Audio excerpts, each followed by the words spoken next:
चलो चलिए,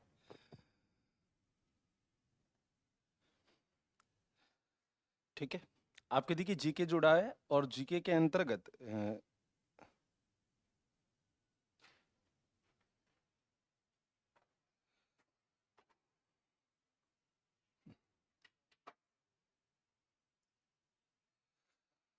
ठीक है, जीके में जो आपके एक विषय जुड़ा है वो है आपके राज्य व्यवस्था। ठीक है, जैसा कि आप लोगों ने कहा पॉलिटी, राज्य व्यवस्था, और उसी राज्य व्यवस्था के संदर्भ को हम लोग जिस नाम से जानते हैं वो है भारत का संविधान। ठीक है, ये शब्द तो आप लोगों ने सुना ही होगा, संविधान। ये तो ध्यान रखिएगा कि संविधान जो होता है वो हर राष्ट्र का अलग अलग होता है। ठीक है बात, चाहे वो अमेरिका की बात कर लो, चाहे आप भारत की बात कर लो, चाहे आप ब्रिटेन की बात कर लो। ऐसा नहीं है कि संविधान हर किसी राष्ट्र का हो, ये भी संभव नहीं है। तो पहली बात तो ये कि संविधान उस राष्ट्र का होता है जो कि कैसा होगा, आपके स्वतंत्र होगा। ठीक है बात, इसका आप ये समझे कि साहब वो कैसे, तो आप ये कह सकते हैं कि 1947 से पहले क्या भारत का संविधान था क्या? नहीं था। 1947 से पहले भारत गुलाम था। ठीक है बात, परतंत्रता में था। आजादी मिली और आजादी के बाद हम लोगों ने अपने संविधान के निर्माण की बात रखी। ठीक है बात यहां तक का। इसका मतलब यह है कि भैया संविधान तो कौन से राष्ट्र का होगा? स्वतंत्र राष्ट्र का। क्लियर? अब हम लोग बात ये कहेंगे कि इस संविधान के संदर्भ में जो निर्माण की बात आती है, और निर्माण कहां पर? भारत में। तो पहला सवाल तो हमारे जहन में यह होना चाहिए कि भारत के संविधान निर्माण की मांग सबसे पहले हुई कब? ठीक है बात, क्योंकि जब तक मांग उठेगी नहीं तब तक मांग आगे बढ़ेगी नहीं, और बढ़ेगी नहीं तो निर्माण होगा नहीं। क्लियर? तो भारत में सबसे पहले संविधान निर्माण की जो मांग उठी थी वो कब उठी थी? 1895 में। ठीक है बात यहां तक का। अब इस संविधान, आपके ये नहीं है कि संविधान का निर्माण कैसे हुआ सिलेबस में, आपके सिलेबस में केवल ये लिखा हुआ है कि भारत के संविधान की प्रकृति। ठीक है बात, लेकिन उस प्रकृति तक हम पहुंचे उससे पहले हमें थोड़ा सा बैकग्राउंड समझना है। दो चार बातें मैं लिखवाऊंगा अभी अभी, पर पहले समझ लीजिए। तो भारत के संविधान निर्माण की मांग जो उठी सबसे पहले वो कब आई? 1895 में। और 1895 में ये मांग करने वाले जो व्यक्ति थे वो कौन थे? बाल गंगाधर तिलक। और अपने तो कहा भी जाता है कि साहब किसी भी काम की शुरुआत हो तो पहले क्या लगा लो? तिलक लगा लो। समझ में आ गया बात? और तिलक जो सामान्यतः लगाया जाता है वो किनके लगाया जाता है? महात्माओं के। ठीक है, वो क्यों लिखा वो मैं अभी समझा दूंगा। तो भारत के संविधान निर्माण की मांग तो किसने की? बाल गंगाधर तिलक ने। ध्यान रखना ये मांग हो रही है, निर्माण नहीं हुआ है। क्लियर बात यहां तक? और मांग जो की गई थी बाल गंगाधर तिलक के द्वारा, उनका एक पत्र था और उस पत्र का नाम था स्वराज विधेयक। समझ में आ रहा है बात यहां तक का? तो बाल प्रश्न कैसा हो सकता है कि भारत में संविधान निर्माण की मांग सर्वप्रथम किसके द्वारा की गई? बाल गंगाधर तिलक द्वारा। कब की गई? 1895 में की गई। कौन से पत्र में की गई? स्वराज विधेयक में की गई। क्लियर बात यहां तक? अब दो शब्द हैं यहां, एक स्वराज और दूसरा विधेयक, दो अलग अलग शब्द है, ध्यान रखिएगा। स्वराज का मतलब तो क्या होता है? स्वयं का शासन। स्वयं का मतलब है यहां पर मेरा या आपका नहीं, मतलब अपनों का शासन। समझ में आ रहा है बात यहां तक का? तो अपने लोगों का शासन हो तो भले ही वो शासन खराब ही क्यों ना हो, बट कम से कम ये तो शांति है, सांत्वना है कि अपने लोगों का शासन है। समझ में आ रही बात यहां तक का? दूसरा विधेयक का मतलब जो होता है वो यहां पर विधि से होता है। मतलब कहने का ये होता है कि एक शब्द आता है जिसको हम कहते हैं विधेय, और विधेय शब्द जो बना है वो किससे बना है? आपके विधि से, और उसी से क्या निकल करके आया? विधेयक। क्लियर बात यहां तक का? और विधेयक का मतलब हम कहते हैं तो क्या माना जाता है? एक प्रस्ताव। समझ में आ गया बात यहां तक का? यानी कि बाल गंगाधर तिलक ने 1895 में अपने पत्र स्वराज विधेयक के माध्यम से भारत में संविधान निर्माण की क्या रखी? एक प्रस्ताव रखा या फिर एक मांग रखी। समझ में आ गया बात?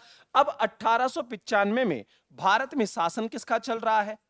अंग्रेजों का। तो ये तो सामान्य सी बात है कि मांग किससे होगी? अंग्रेजों से होगी। समझ में आ गया बात यहां तक का? लेकिन उस मांग को आगे बढ़ाया, व्यक्तिगत मांग है, उस मांग को आगे बढ़ाया महात्मा ने, और महात्मा के नाम से भारत में एक ही आदमी फेमस हुआ है, और वो कौन है? महात्मा गांधी। समझ में आया बात यहां तक का? महात्मा गांधी जी क्या कहते हैं कि भाई साहब संविधान का निर्माण तो करेंगे हम लोग, लेकिन उस संविधान के निर्माण में अंग्रेजों की कोई भूमिका नहीं होगी। तो वो कहते हैं कि भारत का संविधान भारतीयों की इच्छा के अनुसार निर्मित होना चाहिए, क्योंकि भारत के भाग्य विधाता यदि कोई होंगे तो कौन होंगे? केवल भारतीय होंगे। मेरे भाग्य का निर्माण मैं करूंगा, तुम नहीं कर सकते, और तुम्हारे भाग्य का निर्माण तुम करोगे, मैं नहीं कर सकता। बस हम दोनों एक दूसरे का क्या कर सकते हैं? सहयोग कर सकते हैं। समझ में आ रहा है बात यहां तक का? तो दो बातें हो गई, और दोनों ही जो ये बात जो महात्मा गांधी जी ने कही थी, ये बात कब कही थी? 1922 में। क्लियर बात यहां तक का? तो पहले तो आप लोग टाइटल लिखिएगा भारत का संविधान, लिखो। डेमो एमो का टाइम नहीं है अपने पास, पढ़ो तुम लोग बस। ठीक है, कोई चीज नहीं समझ में आए ना भाई, तो मैं तो साफ कह रहा हूं, हाथ खड़ा कर लेना, पूछ लेना। ठीक है, कोई मना नहीं है अपनी तरफ से। बिंदु लिखिएगा भारत का संविधान, और सिलेबस देख लेना, एक एक पॉइंट पढ़ा करके जाऊंगा, बेफिक्र रहो। ठीक है। दूसरी बात, किसी के दिमाग में अगर ये आए कि गुरुजी पहली दूसरी क्लास तीसरी क्लास में बढ़िया पढ़ा होगा ना, शुरू की क्लास से लेकर के एंड की क्लास तक अपना एक ही जोश रहता है। ठीक है, इसलिए बेफिक्र रहो, मस्त रह करके पढ़ो, कोई तकलीफ हो तो आराम से पूछो। ठीक है, बिंदु लिखिएगा भारत का संविधान, भारत का संविधान। ठीक है बात यहां तक का? अब पहले जो बोल रहा हूं वो लिखिएगा संविधान शब्द का अर्थ।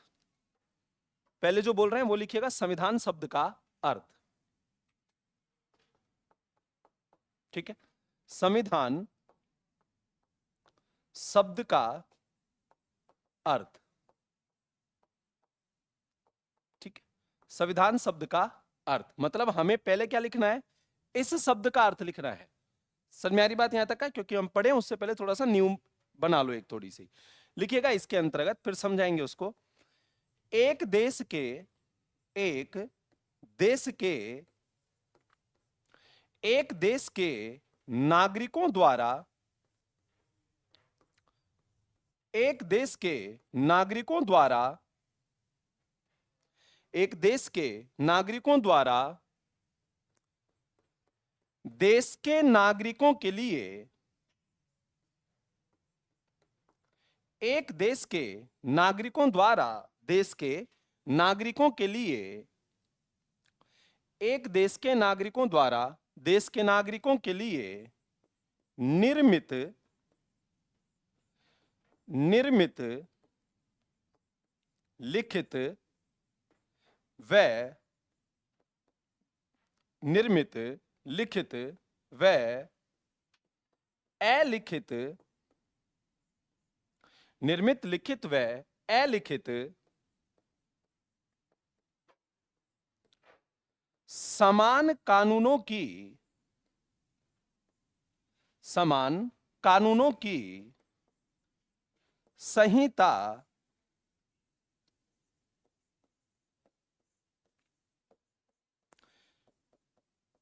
लिखित व अलिखित समान कानूनों की संहिता जिसके माध्यम से, संहिता जिसके माध्यम से देश के शासन का, जिसके माध्यम से देश के शासन का संचालन किया जाता हो,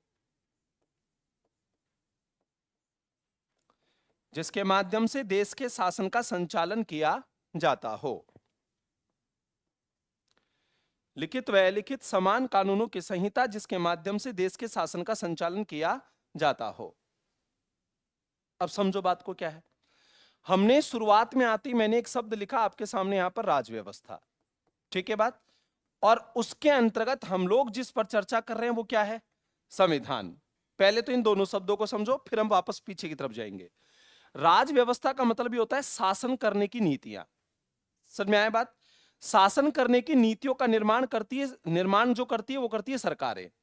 आज कांग्रेस की सरकार है, बीजेपी की सरकार है, अलग अलग राज्यों में अलग अलग सरकार, देश में बीजेपी की सरकार, पहले कांग्रेस की सरकार थी। तो जो सरकारें सत्ता में आती है वो अपने हिसाब से शासन करती है। समझ में आया बात? लेकिन उनका शासन करने के लिए नीतियां जो बनाई जाती है, शासन करने के लिए नीतियों का निर्माण का जो आधार होता है, वो आधार क्या होता है? आपका संविधान। समझ में आ रहा है बात यहां तक? इसका मतलब अगर मैं आपसे यह कह दूं कि भारत के अंतर्गत सर्वोच्च विधि, भारत के अंतर्गत यदि सर्वोच्च विधि के रूप में संविधान को मान लिया जाए तो गलत है क्या? कोई गलत नहीं है, क्योंकि भारत के अंतर्गत संविधान से ऊपर तो कोई है ही नहीं। समझ में आ रहा है बात यहां तक का? तो राज करने वाले का मतलब तो क्या हो गया? शासन। तो शासन की व्यवस्था।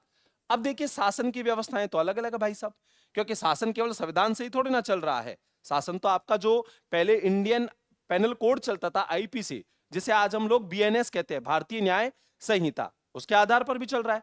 शासन तो आपके देश के अंतर्गत न्यायपालिका जो आदेश दे देती है वो भी सर्वमान्य होता है, उसके आधार पर भी चलता है। समझ में आ गया बात? लेकिन चाहे न्यायपालिका आदेश दे, चाहे भारतीय न्याय संहिता के आधार पर कोई कानूनी प्रक्रिया हो, लेकिन उन सब में समावेशित क्या है? संविधान। क्योंकि सर्वोच्च विधि के रूप में क्या है? संविधान। समझ में आ गया बात? इसका मतलब मैं ये कहूं कि हमारे जो धार्मिक ग्रंथ है, चाहे वो आप गीता की बात कर लीजिए, कुरान की बात कर लीजिए, अन्य किसी की, वो तो धर्म के आधार पर बात है। लेकिन देश में विधिक रूप से यदि आज सर्वोच्च या सर्वमान्य ग्रंथ कोई माना गया है तो वो कौन सा माना गया है? संविधान माना गया है। इसलिए हम कहेंगे कि भारत में सर्वोच्च विधि क्या है? संविधान है। कोई दिक्कत इसके अंतर्गत? एक विशेषता मिल गई आपको कि भारत की सर्वोच्च विधि क्या है? संविधान है। समझ में आ गया बात यहां तक का? अब हमने क्या कहा कि साहब ये संविधान जो है ये है क्या? तब हम कहेंगे कि भाई साहब देखिए संविधान अलग अलग देशों का अलग अलग है। भारत का अलग, पाकिस्तान का अलग, अमेरिका का अलग। क्लियर बात? तो मैंने तो पाकिस्तान में जाकर के संविधान का निर्माण किया नहीं, और ना ही अमेरिका वालों ने आकर भारत में निर्माण किया। तो मेरे देश के संविधान का निर्माण कौन करेंगे? मेरे देश के लोग। आप इसको ऐसा समझिए, अगर मैं यहां यह कहता हूं कि भारत के अंतर्गत आज आपकी क्या है? संसद है। क्लियर बात यहां तक? इस संसद के अंतर्गत लोकसभा के 543 लोग और राज्यसभा के 245 लोग। समझ में आया बात यहां तक का? भाई साहब 788 आदमी है टोटल। इनमें एक भी विदेशी हो तो बता दो लो। सारे कौन है? भारतीय। तो कानून बनाएंगे कौन? भारतीय लोग। किसके लिए बनाएंगे? भारतीयों के लिए। अमेरिका में तो कानून लागू नहीं होगा अपना। समझ में आ रहा है बात यहां तक? तो ऐसी स्थिति में अब हम क्या कहेंगे कि भाई साहब एक देश के नागरिकों ने बनाया, ठीक है बात, और किसके लिए बनाया? देश के नागरिकों के लिए बनाया। समझ में आ गया बात यहां तक का? लेकिन उसको किस रूप में रखा? लिखित में या फिर अलिखित रूप में? अब हमने क्या रट लिया कि भारत का संविधान तो लिखा हुआ है। क्लियर बात यहां तक? और हमने रट लिया कि ब्रिटेन का संविधान लिखा हुआ नहीं है। ऐसा ही पढ़ते हैं ना हम लोग। इजराइल का भी अलिखित है, न्यूजीलैंड का भी अलिखित है, ऑस्ट्रेलिया का भी अलिखित है। बट अंतर है यहां पर, आप ये बिल्कुल नहीं कह सकते कि संविधान ही अलिखित है। वहां संविधान अलिखित माना गया है। क्यों माना गया? उसके पीछे कारण है। अगर मैं आपसे ये कहता हूं कि हम जिस जाति में रहते हैं, हम जिस समाज में रहते हैं, हम जिस धर्म को मानते हैं, क्लियर बात, तो हमारी कुछ संस्कृतियां हैं और हमारी कुछ परंपराएं हैं, और वो परंपराएं हम लोगों को विरासत में मिलती है पीढ़ी दर पीढ़ी।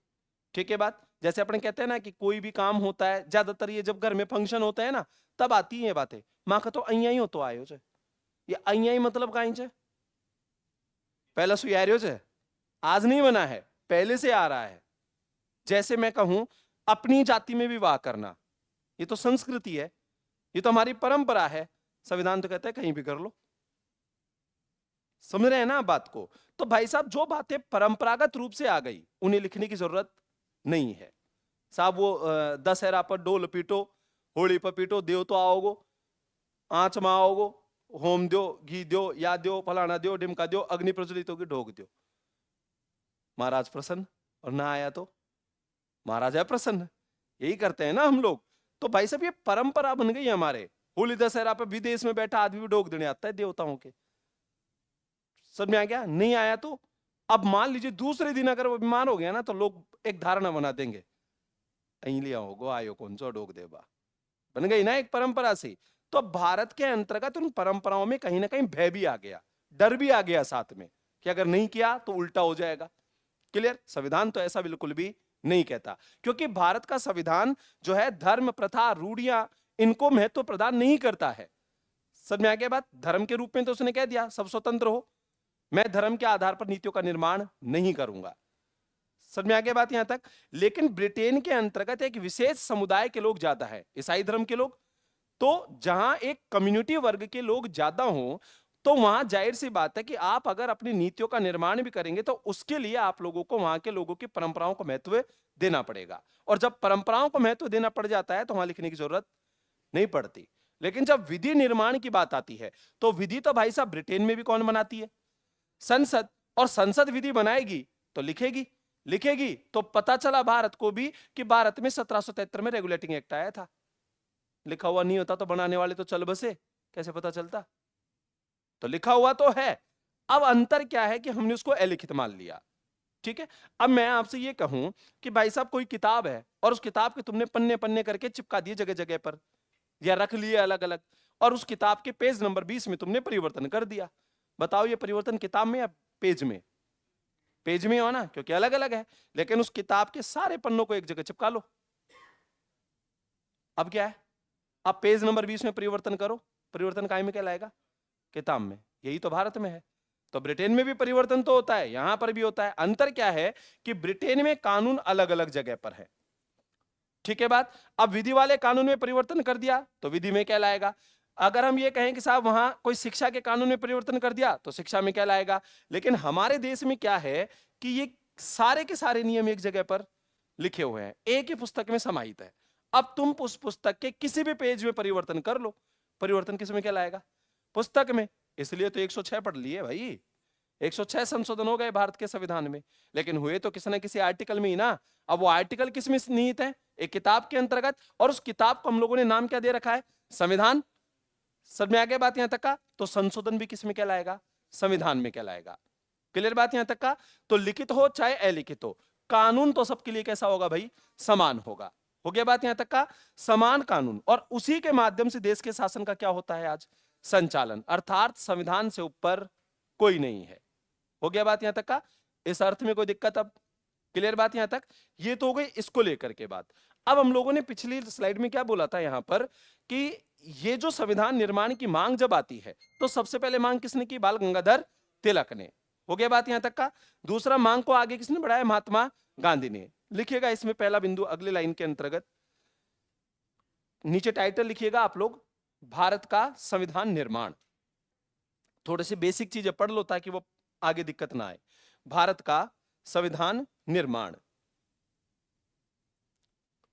भारत का संविधान निर्माण।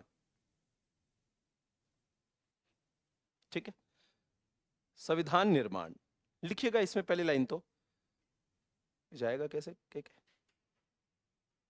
इससे पूरा कोई हटाना, नया बोर्ड है ना, मैं पहली बार ही आया हूँ इस बोर्ड पर। ठीक है, वैसे आता है मेरे को, बोर्ड बोर्ड चलाना आता है, पर कम आता है। चलिए, भारत का संविधान निर्माण ये डाला ना अपन लोगों ने। ठीक है, लिखिएगा पहली बात, भारत में संविधान निर्माण की मांग, भारत में संविधान निर्माण की मांग सर्वप्रथम, सबसे पहले, ठीक है, सर्वप्रथम 1895 में, 1895 में बाल गंगाधर तिलक द्वारा, बाल गंगाधर तिलक द्वारा अपने पत्र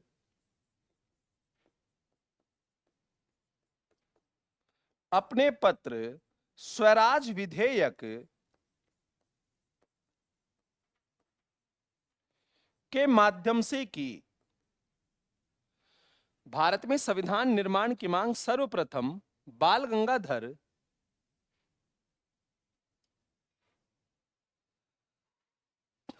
तिलक द्वारा, भाई स्पीड स्पीड सही है ना? 4 बार बोल रहा हूं यार, ठीक है ना? हाँ फिर सही है, क्योंकि तुम ऊपर उठो, मुझे मत उतारना नीचे। ठीक है, भारत में संविधान निर्माण की मांग सर्वप्रथम 1895 में बाल गंगाधर तिलक द्वारा अपने पत्र स्वराज विधेयक के माध्यम से की। देखिए प्रश्न कैसे कैसे बन सकता है वो सुन लीजिए। पहला, संविधान निर्माण की मांग भारत में कब हुई? 1895 में। क्लियर बात? 1895 में संविधान निर्माण की मांग सबसे पहले किसने की? बाल गंगाधर तिलक ने। बाल गंगाधर तिलक ने 1895 में अपने किस पत्र के माध्यम से संविधान निर्माण की मांग की? तो स्वराज विधेयक के माध्यम से। हो गया बात यहां तक का? 3 के अलावा चौथा तरीका नहीं है उसके पास। घुमाएगा तो यही घुमाएगा। स्वराज विधेयक जिसके माध्यम से 1895 में संविधान निर्माण की मांग की गई, किसका था? क्लियर? बाल गंगाधर तिलक, जिन्होंने 1895 में संविधान निर्माण की मांग भारत के लिए सर्वप्रथम की, कौन से पत्र में की? स्वराज विधेयक में बाल गंगाधर तिलक ने संविधान निर्माण की मांग कब ही की? हो गया बात यहां तक? अगला बिंदु लिखिएगा फिर। जनवरी 1922 में, जनवरी 1922 में, जनवरी 1922 में महात्मा गांधी द्वारा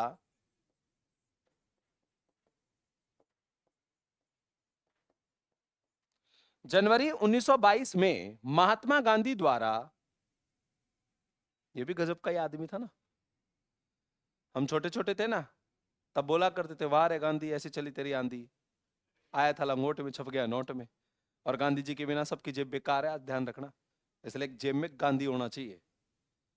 समझ गए होंगे ना आप लोग? जेब में क्या होना चाहिए? गांधी, मतलब पैसा।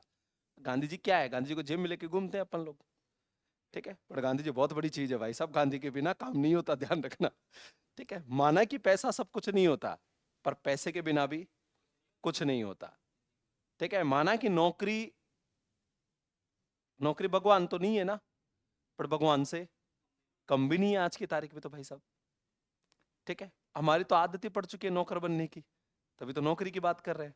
वरना मालिक बनने का सोचते तो शायद मालिक बन जाते, ठीक है। पर जो भी है स्थितियां हैं, अभी तो जो भी चल रहा है बढ़िया चल रहा है।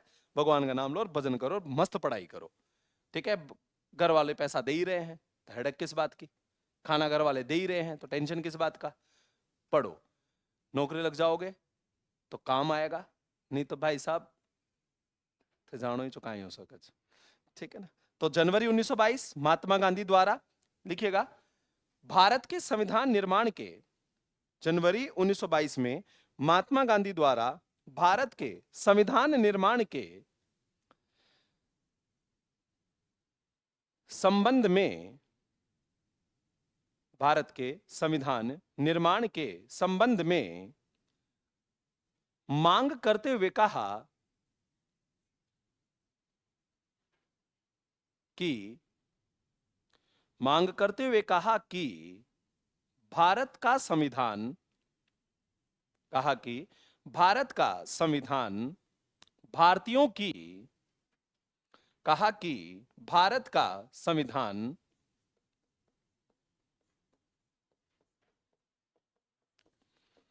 भारतीयों की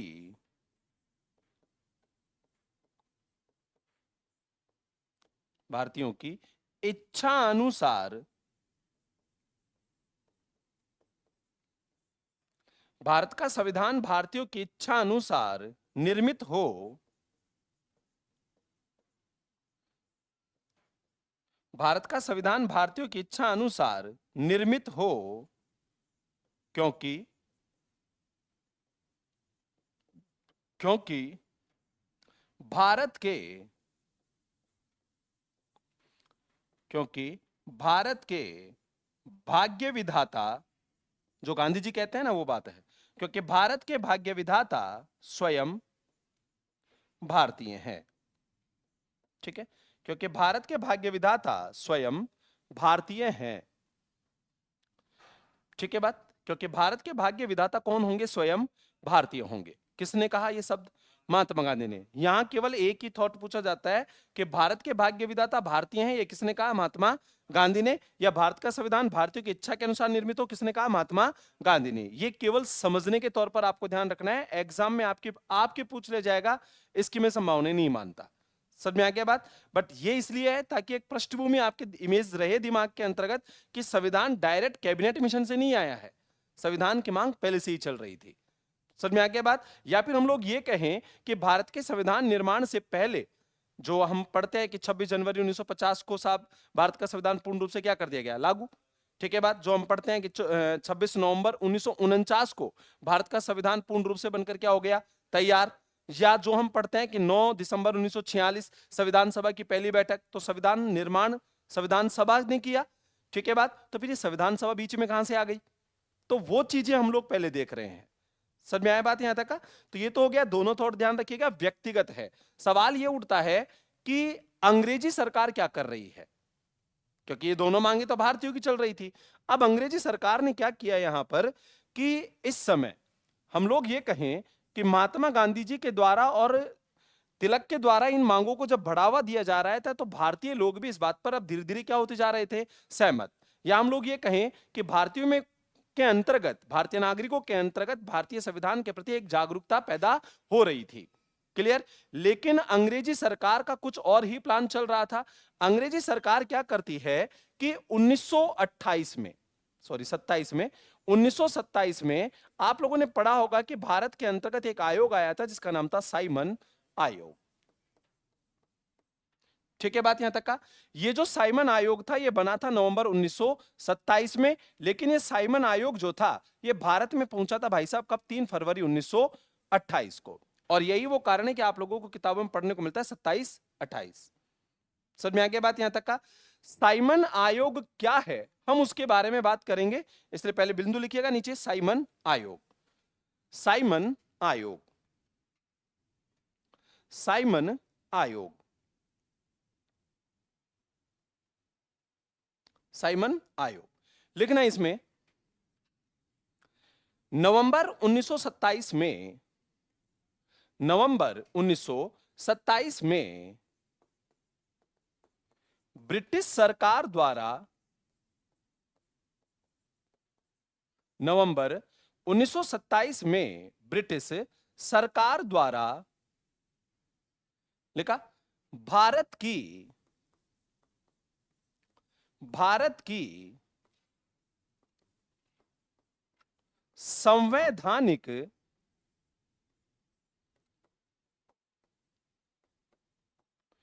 स्थिति की, ब्रिटिश सरकार द्वारा भारत की संवैधानिक स्थिति की समीक्षा, और समीक्षा का मतलब क्या होता है, जांच। ठीक है, ब्रैकेट में लिख लेना जांच, अगर समीक्षा नहीं समझ में आए तो।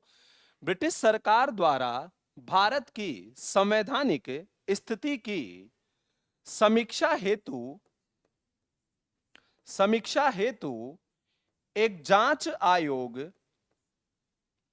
समीक्षा हेतु एक जांच आयोग भारत भेजा गया, सॉरी जांच आयोग गठित किया गया, ऐसे लिखना पहले। संवैधानिक स्थिति की समीक्षा हेतु एक जांच आयोग गठित किया गया,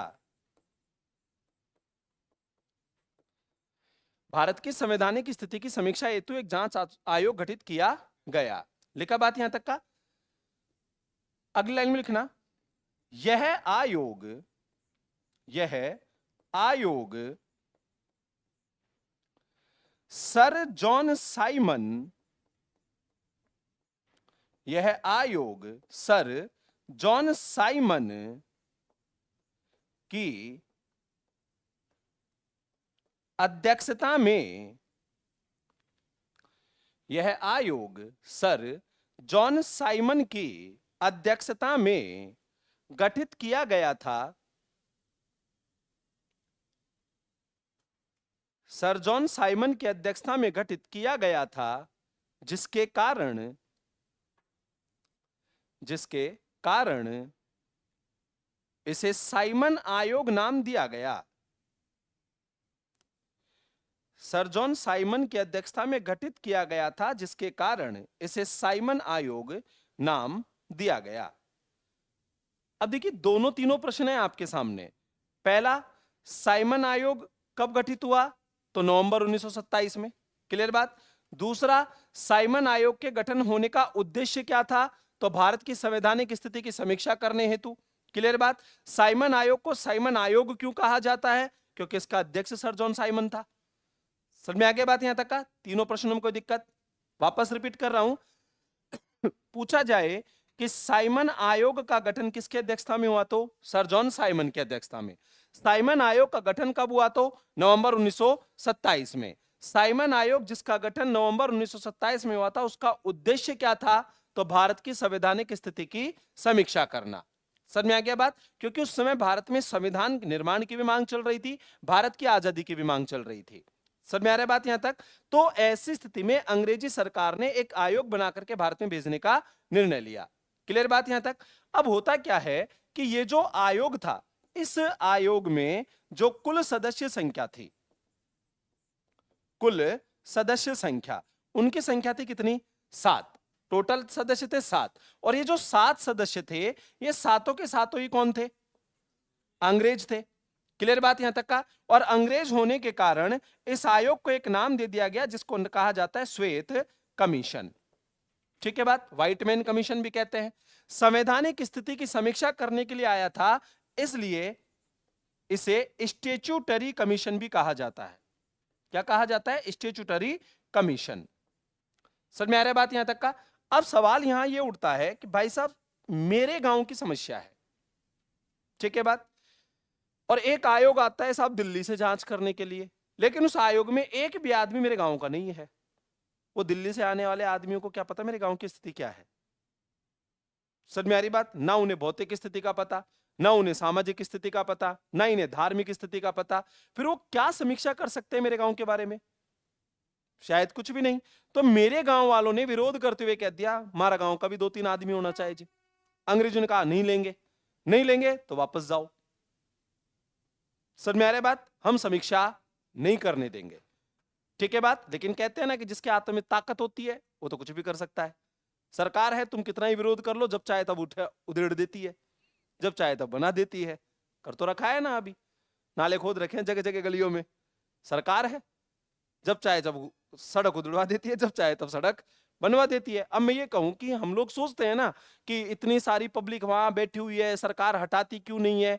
अरे भैया, लोकतंत्र है ये, और इस लोकतंत्र में सबको अपना विरोध करने का और अपनी बातें रखने का अधिकार है। बट अंग्रेजी जमाने में लोकतंत्र कहां था? वहां तो तानाशाही शासन चल रहा था। समझ में आया बात? अपना शासन नहीं था। तो भारतीय लोगों ने कहा कि इस आयोग में एक भी भारतीय नहीं है, इसलिए हम इस आयोग का क्या करेंगे? विरोध करेंगे। क्लियर बात यहां तक का? अब जैसे भारत की सरकार कोई भी कानून बनाती है, विपक्ष वाले विरोध करते हैं, पर सरकार तो बना ही देती है। पावर तो समझ में आ रहा है ना? यही तो पावर है। क्लियर बात? अगर विधि के विपरीत कानून बनाया है तो कोर्ट खुला हुआ है हमारे देश में, सर्वोच्च न्यायालय जो कह देगा वही होगा फिर। यानी कि आपके देश की संसद के द्वारा बनाया गया कोई भी कानून यदि संविधान के प्रतिकूल नहीं है, मतलब कि उसके विरुद्ध है, समझ में आया बात यहां तक का? उसके विरोध में है, संविधान के अनुकूल नहीं है, क्लियर बात? तो फिर ऐसी स्थिति में आपकी न्यायपालिका उस कानून को अवैध और अमान्य घोषित कर सकती है। इसलिए हम वहां पर कहते हैं कि भारत में संविधान तो वही है आज की तारीख में जो आपकी न्यायपालिका तय कर देती है। तभी तो सर्वोच्च न्यायालय ने कह रखा है कि संविधान के मूल ढांचे में परिवर्तन नहीं होगा, और होगा तो मैं हूं, होने नहीं दूंगी। समझ में आ गया बात यहां तक का? लेकिन उस समय तो अंग्रेजी सरकार थी। अब अंग्रेजी सरकार ने क्या किया कि भारतीय लोग विरोध करते रहे, और विरोध के बावजूद भी 3 फरवरी 1928 को साइमन आयोग कहां आ गया? भारत में। और भारत में जब आया तो भाई साहब भारत में पुरजोर तरीके से विरोध हुआ, लखनऊ में हुआ, लाहौर में हुआ, ठीक है बात? मुख्यतः हम कहेंगे भारत के अन्य बड़े बड़े क्षेत्रों में भी हुआ, लेकिन सबसे ज्यादा विरोध के जो स्वर उठे वो लाहौर से उठे। और लाहौर में इस विरोध को करने वाले या नेतृत्व करने वाले व्यक्ति थे आपके लाला लाजपत राय। लाला जी, समझ में आया? लाला जी, ये 4-5 नाम याद रखिएगा आप लोग, भारत में बड़े फेमस हैं। थोड़ा सा बता देता हूं तुम लोगों को। एक तो सबसे ऊपर आता है राजा, राजा जी, ठीक है? उसके बाद बात आती है दादा, दादाजी। उसके बाद बात आती है बापू, बापू जी। उसके बाद बात आती है चाचा, चाचा जी, ठीक है बात? उसके बाद बात आती है लाला, लाला जी। और फिर इन सबसे छोटा होता है नेता, नेताजी। है कि नहीं भारत में? राजगोपालाचारी, दादा भाई नौरोजी, महात्मा सॉरी हाँ बापूजी, महात्मा गांधी, चाचा जी जवाहरलाल नेहरू, लाला जी लाला लाजपत राय, नेताजी सुभाष चंद्र बोस। अरे उपनाम है भाई, पूछे जाते हैं एग्जाम में। समझ में आया बात? तो अपने तो कैसे भी याद रखो, हमें तो रखने से मतलब है। क्लियर? हमारा तो प्रश्न सही हो जाए, नौकरी लग जाए, बाकी बाढ़ में जाए। खुश रहना है ना, तो ये लाइन याद रखना, दुनिया जाए। ठीक है? हाँ, कितने समझदार हो ना तुम लोग। ठीक है? समझ में आ गया बात यहां तक का? तो भारतीयों ने विरोध किया, एक भी एक भी भारतीय नहीं था, विरोध किया, विरोध के बावजूद भी 3 फरवरी 1928 को पहुंच गया। लाला लाजपत राय पर सैंडर्स के आदेश पर लाठियाबाजी गई और कुछ समय बाद लाला लाजपत राय घायल होकर के क्या हो गए, मर गए। तभी तो भगत सिंह ने हत्या की उनकी। भगत सिंह, सुखदेव, राजगुरु। पढ़ा तो पॉलिटिकली रहा हूं, ये मॉडर्न हिस्ट्री का चैप्टर है भाई। समझ में आ गया बात? तो पहले तो लिखो इसके अंतर्गत नीचे अगली लाइन में लिखना, इस आयोग में, इसका मतलब समझ गए ना आप, कौन सा आयोग? साइमन आयोग। बहुत बढ़िया। इस आयोग में कुल सदस्यों की संख्या, इस आयोग में कुल सदस्यों की संख्या 7 थी। इस आयोग में कुल सदस्यों की संख्या 7 थी तथा सभी सदस्य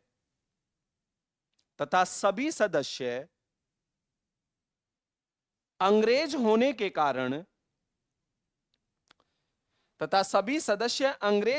कारण इस आयोग को श्वेत कमीशन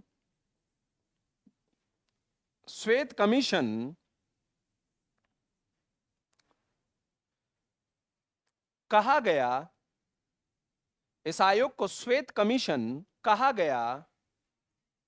श्वेत मतलब गोरा, दोले आदमी थे, सारे के सारे गोरे थे। अपन ना गोरे हैं ना काले, अपन सांवले हैं आधे। ठीक है ना बात? ये तो श्वेत कमीशन कहा गया, ये तो समझ में आ गया। अंग्रेजी में इसी को बोलते हैं व्हाइट मैन कमीशन। क्लियर बात यहां तक का? अगले लाइन में लिखना, विधिक आयोग होने के कारण, विधिक कानूनी है ना, विधिक, बट विधिक लिखना आप लोग। विधिक आयोग होने के कारण इसे, विधिक आयोग होने के कारण इसे स्टैट्यूटरी कमीशन, ये रहा, स्टैट्यूटरी कमीशन भी कहा गया। इधर लिख देता हूं, स्टैट्यूटरी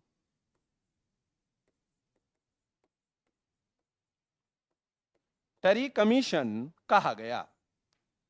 ठीक है बात यहां तक का? स्टैट्यूटरी कमीशन कहा गया। हो गया बात यहां तक का? अगला लाइन में लिखना आप, इस आयोग में, इस लाइन टू लाइन लिखना, याद रखने में आसानी रहेगी। इस आयोग में एक भी भारतीय सदस्य, इस आयोग में एक भी भारतीय सदस्य नहीं होने के कारण, इस आयोग में एक भी भारतीय सदस्य नहीं होने के कारण भारतीयों ने, इस आयोग में एक भी भारतीय सदस्य नहीं होने के कारण भारतीयों ने इसका विरोध किया। भारतीयों ने इसका विरोध किया, लेकिन विरोध के बावजूद भी, लेकिन विरोध के बावजूद भी 3 फरवरी 1928 को, विरोध के बावजूद भी 3 फरवरी 1928 को यह आयोग भारत पहुंचा। यह का मतलब साइमन, ठीक है? यह आयोग भारत पहुंचा। क्लियर बात? लिखा ना सब लोगों ने, यह आयोग भारत पहुंचा। तो गठन तो कब हो गया? नवंबर 1927 में। भारत कब आ गया? 3 फरवरी 1928 को।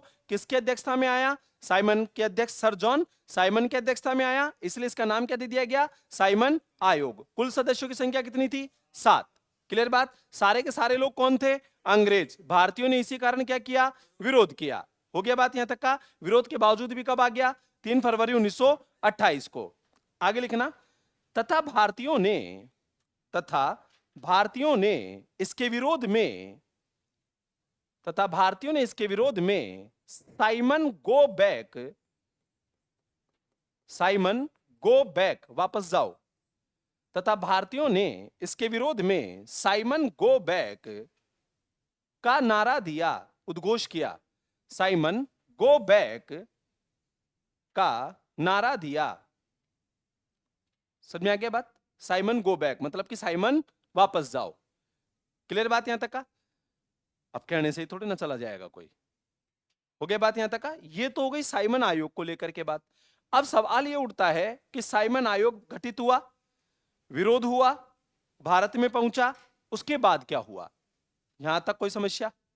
क्लियर बात यहां तक का? अब देखिए यहां जब साइमन गो बैक के नारे चल रहे थे तो वो अब इतिहास का मैटर चला गया।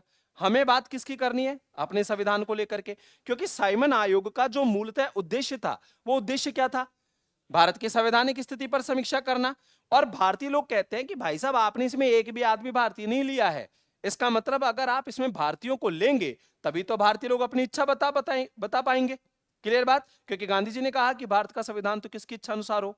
भारतीयों की इच्छा अनुसार हो। सारी बातें जुड़ जाएंगी धीरे धीरे। क्लियर बात यहां तक का? अब होता क्या है कि जैसे ही साइमन आयोग भारत में आता है तो इस समय जो भारत का वायसराय था, ठीक है बात, वो वायसराय थे इस समय लॉर्ड इरविन। और एक पदाधिकारी और था, वायसराय मतलब गवर्नर जनरल, ठीक है। एक पदाधिकारी और था जिसका नाम जो था भारत सचिव, ये भारत राज्य मंत्री कहलाता था। अर्थात हम कहें कि ब्रिटेन की संसद में भारतीयों का नेतृत्व करने के लिए एक मंत्री पद था जिसका सृजन 1858 में हुआ था। क्लियर बात? 1857 की क्रांति के बाद। क्लियर बात यहां तक का? और ये जो मंत्री था भारत सचिव राज्य मंत्री, ये ब्रिटेन की संसद में किसका नेतृत्व करता था? भारतीयों का। जैसे अभी ये और क्लियर कर देंगे, इसका नाम था लॉर्ड ब्रेकिन हेड। और ब्रेकिन हेड का मतलब होता है टूटी हुई खोपड़ी। ब्रेकिन हेड का मतलब तो यही है। क्लियर बात यहां तक का? समझ लीजिए बात क्या है। जैसे मैं आज ये कहूं आप लोगों से, हम दौसा संसदीय क्षेत्र में आते हैं, ठीक है बात, तो हमारा नेतृत्व दिल्ली में कौन कर रहा है? यहां का सांसद। हम दौसा विधानसभा क्षेत्र में आते हैं तो हमारा नेतृत्व विधानसभा में कौन कर रहा है? यहां का एमएलए। समझ में आ गया बात? हम ग्राम पंचायत क्षेत्र में आते हैं तो ग्राम पंचायत में हमारा नेतृत्व कौन कर रहा है? वार्ड पंच। वार्ड पंच नहीं है क्या? तुम तो किसी वार्ड में रहते हो ना। ग्राम पंचायत का तो मुखिया ही सरपंच है। समझ में आया बात? तो मेरी बात सरपंच के आगे कौन रखे? मैं तो जानता ही नहीं हूं सरपंच को, वार्ड मेंबर को जानता हूं भाई साहब मैं तो मेरा नेतृत्व तो वही करेगा ना। इसका मतलब समझ रहे हैं आप बात क्या है? भारत में प्रत्यक्ष लोकतंत्र नहीं है, अप्रत्यक्ष लोकतंत्र है। हम खुद शासन नहीं करते, हमारे द्वारा चुने हुए लोग शासन करते हैं। और इसीलिए राजनीति में कहा जाता है कि भैया वोट डालने का आपका अधिकार है, उस वोट का सदुपयोग करें। क्योंकि आप वोट डाल करके नेता चुनने जा रहे हैं, अपने धर्म या अपनी जाति का आदमी चुनने नहीं जा रहे। बट उल्टा हो रहा है, वो तो आप समझ ही रहे होंगे। ठीक है, वो सारी बातें राजनीति के अंतर्गत प्रत्यक्ष में आती है। और इसलिए हम कहते हैं राजनीति एक ऐसा विषय है जिससे कोई क्षेत्र अछूता नहीं है। सामाजिक विज्ञान के अंतर्गत आता है राजनीति विज्ञान भी। ठीक है बात? सामाजिक विज्ञान कोई छोटा मोटा सब्जेक्ट नहीं है। इतिहास, भूगोल, इकोनॉमिक्स, ठीक है, सोशियोलॉजी, ये सब किसमें? राजनीति विज्ञान, पब्लिक एड, ये किसमें आता है? सब सामाजिक विज्ञान में। तो सामाजिक विज्ञान के अंतर्गत राजनीति विज्ञान एक ऐसा विषय है जिसकी कोई भी परिभाषा गढ़ सकता है। तुम भी गढ़ लो। राजनीति धूर्तों का अंतिम आश्रय स्थल है। राजनीति चोर उचक्कों की स्थली है। राजनीति के अंतर्गत तो वो आदमी जाते हैं जो दादागिरी करते हैं। मेरा विचार है, तुम्हारा भी विचार हो सकता है। लोकतंत्र तो है, लेकिन इस लोकतंत्र के अंतर्गत गरीब आदमी चुनाव लड़ पा रहा है क्या? पैसे वाले लड़ रहे हैं या दादागिरी करने वाले लड़ रहे हैं? फिर काय का लोकतंत्र है? सोचने की बात बता रहा हूं मैं तो केवल, बाकी तो लोकतंत्र ही है। ठीक है ना बात ये? तो लॉर्ड ब्रेकिनहेड, होता क्या है कि भारत में आपने पढ़ा होगा कि एक क्रांति हुई थी 1857 के अंतर्गत, 1857 में। और उस क्रांति के बाद भारत के शासन की नीतियों में अंग्रेजों ने परिवर्तन किया और 1858 में कानून बनाया और कहा कि आज से भारत हमारा है। मतलब कि भारत पर ब्रिटेन का डायरेक्ट अधिकार कब हुआ? 1858 में। बचपन में गुरुजी ने रटाया है हम लोगों को, भाई समझाया नहीं था, रटाया ज्यादा था। ठीक है बात? बचपन में गुरुजी ने कह दिया हम लोगों से कि क्या बोलते हैं उसको, कि भारत पर अंग्रेजों ने 200 साल राज किया। इस लाइन को पूर्णतः सही है, इस लाइन में कोई गलती नहीं है। ठीक है बात यहां तक? अब कोई मेरे से यह कह दे कि ब्रिटेन ने भारत पर 200 साल राज किया, मैं इस बात को मानने को तैयार नहीं हूं। क्यों नहीं हूं भाई साहब? क्योंकि अंग्रेज तो ब्रिटेन से ही आए थे ना, तो मान लो गुरुजी। अरे भाई मैं क्यों मान लूं? क्योंकि ब्रिटेन से भारत के अंतर्गत पहले कंपनी आई थी, कंपनी में तो अंग्रेज ही आए थे। क्लियर बात? और कंपनी जो आई थी उसका उद्देश्य था व्यापार करना, लेकिन उसने तो बंगाल में 1757 में प्लासी और 1764 का बक्सर का युद्ध लड़ करके राज करना शुरू कर दिया। तो शासन ब्रिटेन का कहां हुआ? शासन तो अंग्रेज कंपनी का हुआ है। सर में आया बात? अब उस कंपनी को अपदस्थ किया, हटाया कंपनी को 1857 की क्रांति के बाद। क्लियर? और वो हटाया किसने? ब्रिटेन के सम्राट ने। और उस समय ब्रिटेन की साम्राज्य थी विक्टोरिया। तो जाहिर सी बात है कि मैं अब आपसे बड़े आराम से कह सकता हूं कि भारत के अंतर्गत 1757 से लेकर के 1857 तक, 58 ही लिख लो, ये लो, 100 साल तो शासन कंपनी ने किया है, ईस्ट इंडिया कंपनी ने। समझ में आ गया बात? अब ब्रिटेन का शासन आया, सम्राट का शासन आया। सम्राट का शासन कब से आया? 1858 से। और आजाद कब हो गए? 1947 में। तो भाई साहब ब्रिटेन अंग्रेजों का राज्य, सॉरी भारत ब्रिटेन का राज्य कितने वर्षों तक रहा? 90 वर्षों तक। और कंपनी कितने साल शासन कर गई? 100 साल। तो फिर गुरुजी ने कह दिया लगभग 200 साल। तो पहले लग ले या आगे भग ले, 200 साल हो गए। ऐसा ही पढ़ाया था ना गुरुजी ने। अब आजकल प्रश्न उल्टे आने लग गए, जैसे बालकों की क्या गलती है? समझे आप बात? अब हम लोग कहेंगे कि भारत पर कंपनी का शासन, अंग्रेज कंपनी का शासन रहा 100 सालों तक, तथा ब्रिटेन का शासन रहा 90 सालों तक। और टोटल मिलाकर के कह दे अंग्रेजों का शासन, तब हम कहेंगे लगभग 200 सालों तक। समझ में आ गया बात यहां तक? तो उस 1858 के अंतर्गत एक पद सृजित किया गया, और वो पद कौन सा था? भारत सचिव का। और पहला जो भारत सचिव बनाया गया था 1858 में, उनका नाम था एडवर्ड स्टेनले। और हम बात कर रहे हैं कब की? 1928 की। तो इस समय जो भारत सचिव था वो कौन था? ब्रेकिन हेड था। कोई दिक्कत अब इसके अंतर्गत? समझ में आ गया बात? तो एक लाइन लिखो इसके नीचे, लिखना भारतीयों द्वारा चल रहे हैं बस 5 मिनट, ये लाइन लिखो चले। भारतीयों द्वारा साइमन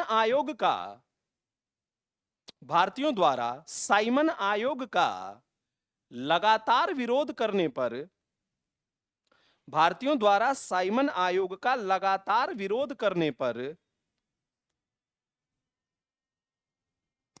साइमन आयोग का लगातार विरोध करने पर तात्कालिक भारत सचिव, तात्कालिक लिखना, तात्कालिक का मतलब होता है उस समय का, तत्कालीन का मतलब होता है इस समय का, वर्तमान का, ये तात्कालिक है। तात्कालिक वायसराय,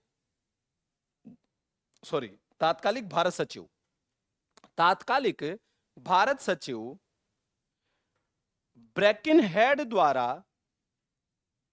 तात्कालिक भारत सचिव ब्रेकिन हेड द्वारा भारतीय राजनीतिक दलों को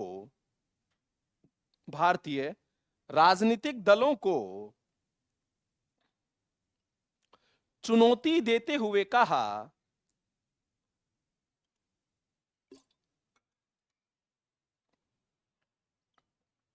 राजनीतिक दलों को चुनौती देते हुए कहा कि वे एक ऐसे संवैधानिक सिद्धांतों की, वे एक ऐसे संवैधानिक सिद्धांतों की, वे एक ऐसे संवैधानिक सिद्धांतों की रिपोर्ट तैयार करे, वे एक ऐसे संवैधानिक सिद्धांतों की रिपोर्ट तैयार करे जिस पर प्रत्येक भारतीय की, जिस पर प्रत्येक भारतीय की सहमति हो। वे एक ऐसे संवैधानिक सिद्धांतों की रिपोर्ट तैयार करे जिस पर प्रत्येक भारतीय की क्या हो? सहमति। चालाक लोग थे अंग्रेज, चैलेंज किया है, क्योंकि हम लोग साइमन आयोग का विरोध कर रहे थे, और साइमन आयोग का उद्देश्य क्या था? संवैधानिक स्थिति पर समीक्षा करना। तो हम इसी बात का विरोध कर रहे हैं एक तरह से। क्लियर बात? तो अंग्रेज ने कहा भाई साहब तुम ज्यादा समझदार हो, क्योंकि हमारी नजर में तुम समझदार नहीं हो, इसलिए हमने तुमको शामिल नहीं किया। लेकिन तुम कह रहे हो साहब हम तो समझदार हैं, हम खुद निर्माण कर लेंगे, तो कर लो, लेकिन उस पर प्रत्येक आदमी की क्या होनी चाहिए? सहमति। और वो जानते थे इस बात को, ये कुछ ना कुछ ऐसा करेंगे जो सहमति बनेगी नहीं, और बनेगी नहीं तो हम अपना काम कर लेंगे। समझ में आया? आज भी ऐसा ही है। भारतीय राजनीतिक दल किसी विचारधारा पर एक हो जाएं, सारे के सारे दल, ये बहुत मुश्किल काम है। समझ में आ रहा है बात? तो अंग्रेजों ने चुनौती दे दी, और चुनौती को हिंदुस्तानी में खास बात होती है, बिना सोचे समझे क्या कर लेना? स्वीकार। देख लेंगा ये होगा जो, अब बाहर तो कर, मौका मिला है तो मौका क्यों छोड़े? तो भारतीय राजनीतिक दल जो उस समय 29 दल थे भारत के अंतर्गत, ठीक है, पॉलिटिकल पार्टियां जो उस समय थी 29 थी, तो उन्होंने एक राय में कह दिया, हां हम एक ऐसे संवैधानिक सिद्धांतों की रिपोर्ट तैयार कर लेंगे जिस पर हमारी सबकी क्या होगी? सहमति। अब जाहिर सी बात है 29 राजनीतिक दल हैं, एक समिति बनेगी, तो समिति के अंतर्गत जो सदस्य आपस में सहमति दे दे, राजनीतिक दल सहमति दे दे, तो मतलब जनता ने सहमति दे दी। मतलब कहने का समझ रहे हैं ना आप लोग? अगर कांग्रेस किसी बात पर सहमति दे दे भारतीय जनता पार्टी के द्वारा किए गए कार्य पर, तो मतलब जनता की सहमति हो गई, पूरी जनता की। क्लियर? और अगर मैं कह दूं कि कांग्रेस ने सहमति नहीं दी, तो कांग्रेस की विचारधारा रखने वाले लोग कभी भी सहमति नहीं देंगे, क्योंकि पॉलिटिकल पार्टी सहमति नहीं दे रही ना उनकी। इससे पता चलता है कि आप लोगों की जो स्वतंत्रता है, विचारधारा की जो स्वतंत्रता है, वो एक पार्टी ने बांध करके रख दी।